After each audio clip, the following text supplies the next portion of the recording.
Very few toys from our Gen X youth were more treasured than the ones we got out of cereal boxes. We're going to take a look at this recreation of the baking powder submarine right now. Don't you know that you're a grown up? No games, no puns.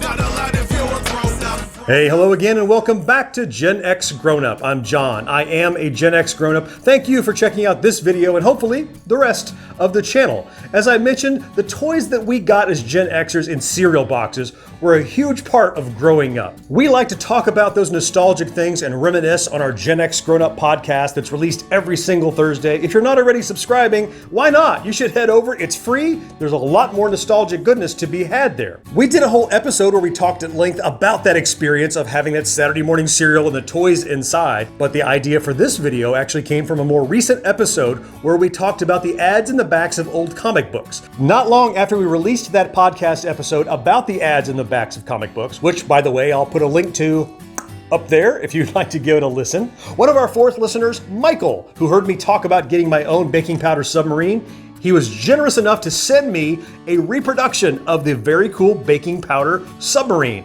So in this video, we're gonna crack it open, put some baking powder in it, give it a whirl, and see if it makes me just as giddy in 2019 as it did in 1975-ish. Before we do, if this is your first time watching Gen X Grown Up, see that little bar that lifts, got the subscribe button in the corner, maybe give that a click, even enable those notifications. That'll make it easier for you to find and see way more of our Gen X inspired content. All right, off we go to the table to check out the submersible baking powder submarine right now. Boom, boom, boom, boom. Here's our little diving sub from Nito Classics. Yeah, look at all the detail. It's just like super unnecessary. All the parts of the submarine and the tower, the torpedo doors. Yeah, we don't care about any of that. We just want this to dive. Fill a container with water, blah, blah, blah. Put the periscope assembly back on. I love this. Fill the bubble chamber with a loose charge of baking powder. And finally put it underwater and shake it a little, and off it goes.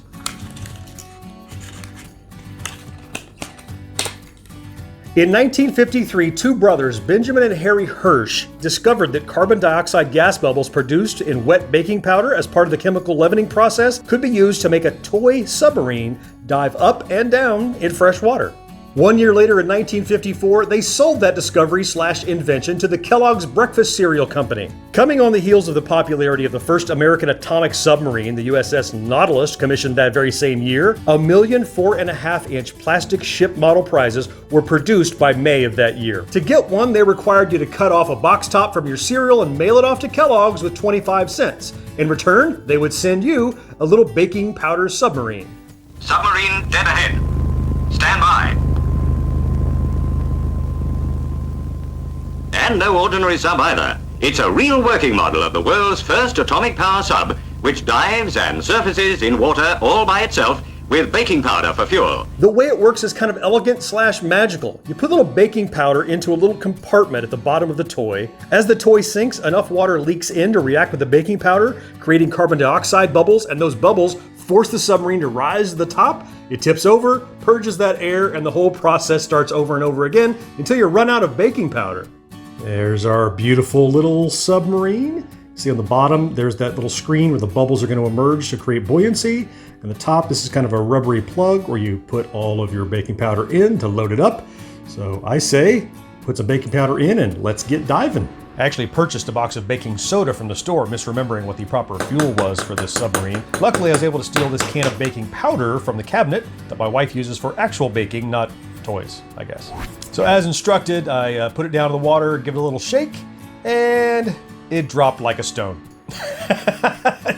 I can see a little bubble coming off of it, which suggests that it's not a really tight seal. So I was about to take it out and maybe try to do it over again when all of a sudden, it started to pick up a little bit, and off it went, back to the surface.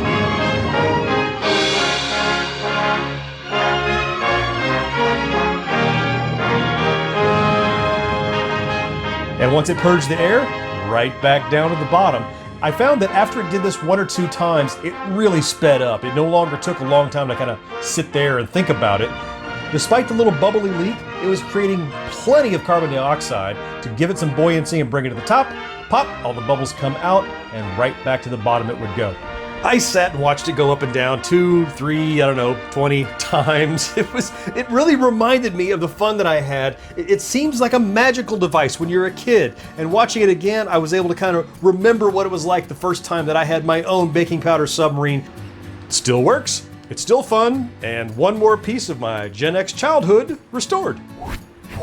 Nope, the joy of playing with a baking powder submarine has not worn off for me. I really thank you, Michael, for sending this in to give me a chance to reminisce and play with it again. And I hope you found something in this video to enjoy, and I'll talk to you next time. Bye-bye. GenXGrownUp is dedicated to bringing you new Generation X inspired videos every week. Here are a couple more you can watch right now, but for even more, subscribe and enable those notifications. And if you love what we do, we invite you to support us over on Patreon. And of course, your feedback in the comments and a quick thumbs up are always appreciated.